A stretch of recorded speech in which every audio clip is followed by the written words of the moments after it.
I sat at my private table at Luigi's, watching the Friday night dinner crowd through the restaurant's elegant mirrors. 6 months had passed since Mom's text. Until you get a real career instead of playing restaurateur, you're not welcome at family dinner. We can't have you embarrassing us in front of the Richardsons again. The Richardsons are family friends who owned a chain of mediocre steakhouses. The ones who'd laughed when I said I was studying global cuisine and restaurant management instead of going to law school like my sister. Miss Parker, Marco the maitre d', approached quietly. Your family just pulled up in the parking lot. Right on schedule, I smiled, checking my Cartier watch. Every Friday at 7 p.m. like clockwork. The Parker family dinner at Luigi's, a 20-year tradition they had no idea I'd owned. Through the antique mirror, I watched them enter. Dad in his usual Brooks Brothers suit, Mom wearing her country club pearls, my sister Amanda with her lawyer husband, all ready for their weekly performance of Perfect Family. Good evening, Mr. Parker, Marco greeted them with practiced warmth. Your usual table is occupied, I finished, standing up. But I'd be happy to join you at another one. Mom's face went pale. Dad's wine glass froze halfway to his lips. Amanda's perfect smile cracked. Sarah. Mom managed. What are you doing here? This is a private establishment. Actually, Mother, I smiled, it's my establishment. Along with Le Petit Jardin downtown, the Golden Swan on 5th, and about 30 other private establishments across the city. Impossible, Dad sputtered. Luigi's has been owned by the Romano family for generations. Until 3 months ago, I nodded to old Mr. Romano, who was watching from the kitchen door. When my restaurant group made them an offer they couldn't refuse. Though I kept them on as partners, of course. Some traditions are worth preserving. The other diners were trying not to stare as my family stood frozen in the entrance. The perfect Parker Friday night dinner was derailing spectacularly. Your table is ready, Marco announced, professional as ever. Unless you'd prefer to dine elsewhere? Mom's eyes darted to the door, probably calculating the social damage of the Parker family being seen walking out of Luigi's on a Friday night. We'll stay, Dad decided, his business instincts taking over. But we have some things to discuss. Of course, I gestured to their usual table, the best in the house, with a view of both the garden and the wine cellar. Though you should know, as owner, I've made some changes to the menu. Changes? Amanda finally spoke, horror in her voice. But Luigi's never changes. I smiled, remembering all the times they'd mocked my culinary studies, my travels learning from world-class chefs, my obsession with revolutionizing traditional restaurants. Everything changes, sister dear. Even family traditions. As they took their seats, Marco appeared with wine, not their usual overpriced Bordeaux, but a rare vintage I'd discovered in a small Italian vineyard. To new beginnings, I raised my glass.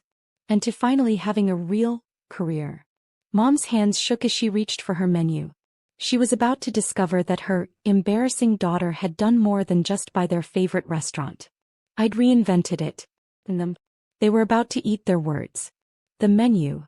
Mom's voice trailed off as she opened the leather-bound folder. These aren't Luigi's prices.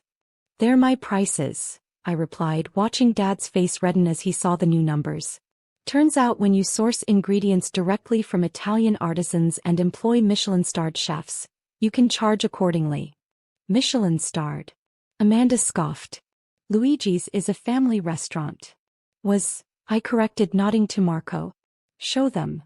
He pulled out his tablet, displaying recent reviews from food critics across the country. Luigi's Renaissance. How Sarah Parker transformed a local institution into America's most exciting new restaurant empire. Empire. Dad choked on his wine. Parker Restaurant Group, I continued, enjoying their expressions. 43 establishments, 6 countries, $3 billion in annual revenue. Though I'm sure that's nothing compared to Amanda's junior partner salary. My sister's face flushed. She'd spent the last family dinner I'd attended bragging about making partner at her law firm, right before they'd banned me for embarrassing them with my food service job. This is ridiculous, Mom burst out. You can't possibly own the restaurant you're sitting in? I signaled the chef. Let me prove it. Tonight's menu will be a 7-course reminder of every time you dismissed my dreams.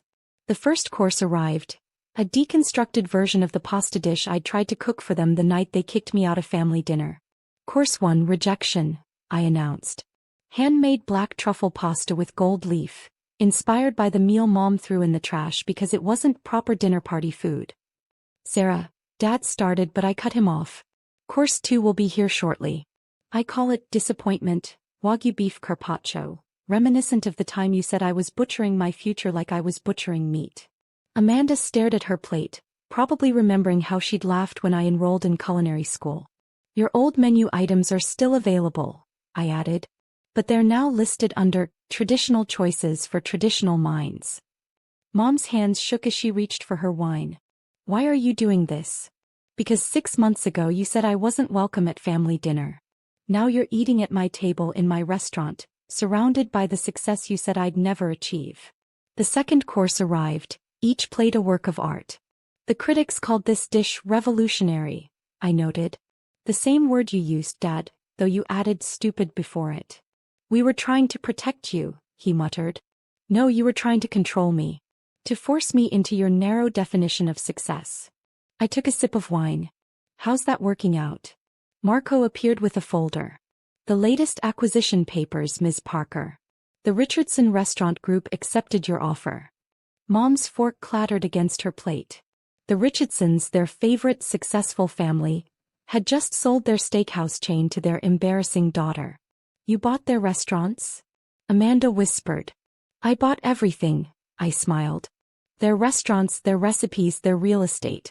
Though I doubt they'll be attending any more country club dinners with our parents. Bad for their reputation to be seen with the family of their new boss. The third course arrived, a dish that had earned me my first Michelin star.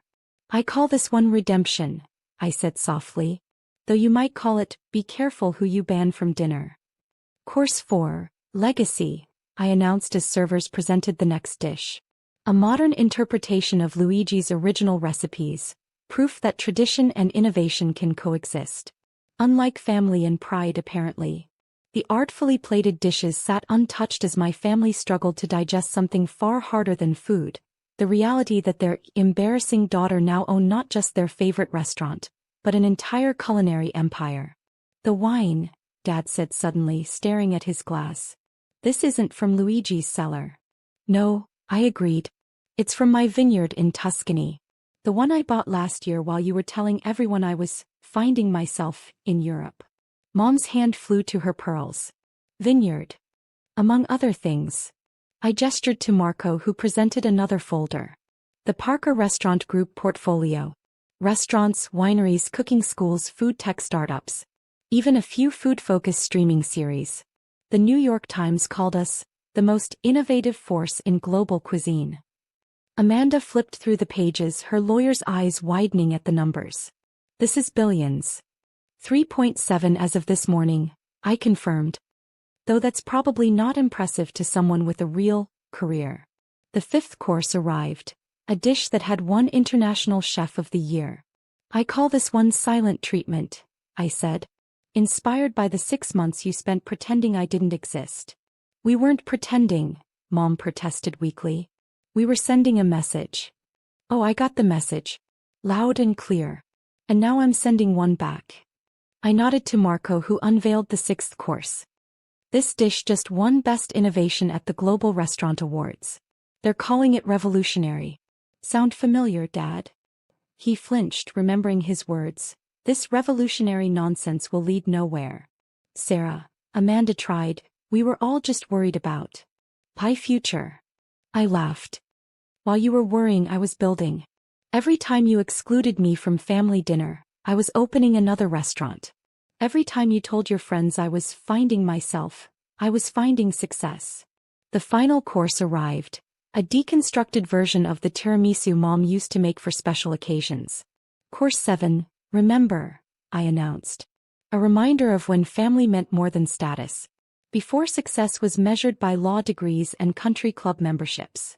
It's beautiful, Mom whispered, looking at the artistic presentation. It's profitable, I corrected. Since that's what matters to you. This single dessert generates more revenue than a month of Amanda's billable hours. Dad set down his fork. Why didn't you tell us?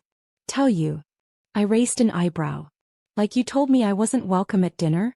Or like you told the Richardsons I was an embarrassment? We were wrong, he said quietly. Yes, you were. And now you're eating in my restaurant, drinking my wine, and realizing that your embarrassing daughter revolutionized the industry you mocked. Marco approached with one final folder. The new ownership papers for the Richardson properties, Ms. Parker. Would you like to review them now? No need, I smiled. I trust my legal team. Though Amanda is welcome to look them over, assuming she can take time from her real career. My sister's face flushed as she recognized the implied insult. About family dinner, Mom started hesitantly. We'll continue here at Luigi's, I finished. But with some changes. First, I'll be attending, it is my restaurant after all. Second, the conversation topics will be expanding beyond law firm promotions and country club politics. And third, Dad asked. Third, I stood up, smoothing my designer dress. You'll be eating whatever I serve whenever I serve it.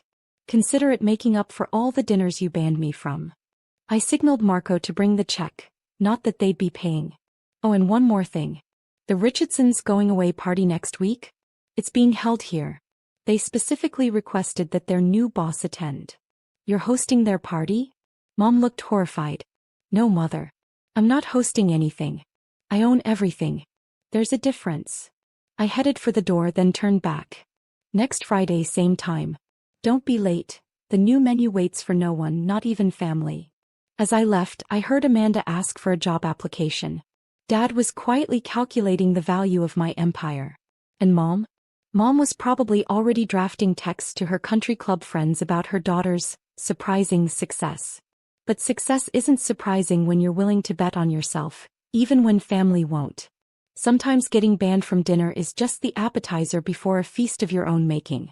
In my office above the restaurant, I watched through the cameras as they finished their meal in stunned silence. The family that had once banned me from their table was now eating at mine, drinking my wine, surrounded by my success. Marco's voice came through the intercom. Your parents are asking about next week's reservation. Tell them it's confirmed, I smiled. And Marco? Make sure they understand at my table, everyone's welcome. As long as they can swallow their pride along with their food. After all, revenge is a dish best served with a Michelin star.